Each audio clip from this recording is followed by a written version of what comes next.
যারা মানবতার ফেরিওয়ালা তারা ফিলিস্তিনে ইসরায়েলি আগ্রাসন দেখে না কেন?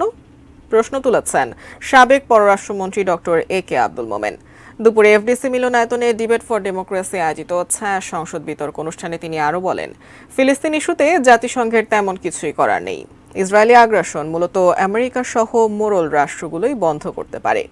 সাবেক পররাষ্ট্রমন্ত্রী জানান, কোনো আলোচনা ছাড়াই তার সময়ে পাসপোর্টে ইসরায়েলি ভ্রমণ নিষেধাজ্ঞা তুলে দেওয়া হয়েছিল। ডিবেট ফর ডেমোক্রেসির চেয়ারম্যান হাসান আহমেদ চৌধুরী কিরণ জানান, ইসরায়েলের প্রধানমন্ত্রী নেতানিয়াহু নব্য হিটলার হিসেবে আবির্ভূত হয়েছেন।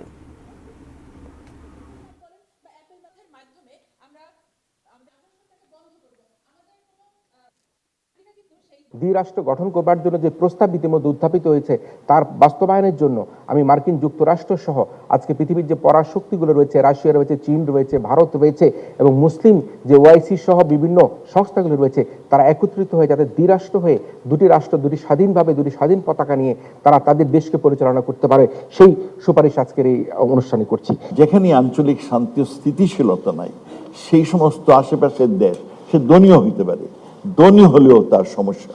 আমরা এই জন্য আমাদের এশিয়া মহাদেশে আমরা আঞ্চলিক শান্তি ও স্থিতিশীলতা চাই। আমরা এখানে কোনো প্রক্সি ওয়ার চাই না। আমরা এখানে বিভিন্ন অজুহাতে কোনো প্রক্সি ওয়ার চাই না।